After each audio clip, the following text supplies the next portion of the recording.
of Hurricane Irma's fury, a powerful Atlantic storm, one of the most powerful on record, 185-mile-per-hour winds crashing into the sister isle. That has been the result. So, Prime Minister, let's unpack what happened, the immensity of the destruction in Barbuda. So, what happened to the residents while all of this happened?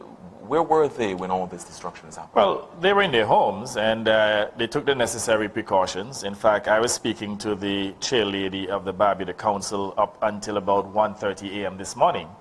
And up to that point, she had indicated that all was well. A little late in the morning, I was told that residents had actually communicated that a few roofs were lost.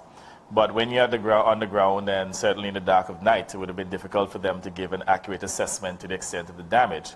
So we are of the view here that perhaps the damage would have been limited, not recognizing, having done the aerial view, that the entire housing stock was damaged. And we have to raise a significant amount of resources now to rebuild Barbuda and to restore it to normalcy. The good thing about it is that we had already made some contingency plans. I have to admit that at one point we thought that they may not have been necessary. We did not cancel them. We have actually delayed some of them because we weren't too sure of the extent of the damage in Barbuda. It means now that we will activate those mechanisms. So tomorrow we have about 2 cargo planes full of supplies that will be landing here in Antigua. We had asked the Bolivarian Republic of Venezuela to assist us in providing 2 cargo planes, 2 military planes to move some building material probably out of Panama. So we will now pursue those options and to make sure that we can move building material into Barbuda as quickly as possible to start the rebuilding process.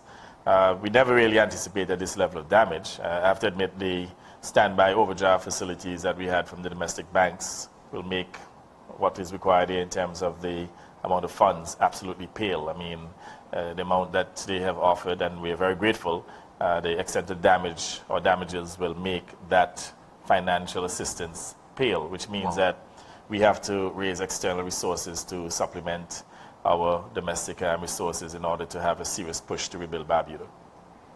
So where are the residents now, Prime Minister? They're shacking up with each other. Many of them are in some common areas.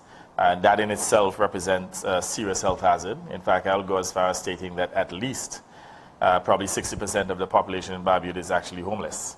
And even the areas in which they're sheltering, they're damaged homes, so that we're hoping that at least, they would not suffer from any of the elements between now and tomorrow, because if there's any significant amount of rains between today and tomorrow, clearly it will create some additional damages.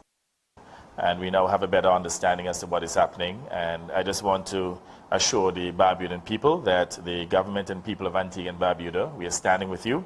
I've asked them to stand in solidarity with each other. I've asked them to be positive, notwithstanding this disaster, because we always have the view, notwithstanding the challenges, there will be opportunities to be exploited. And all we're asking is for them to be patient and to support each other, to be vigilant at the same time, and to cooperate with the government and the various agencies as we seek to bring some relief to the Barbudan people.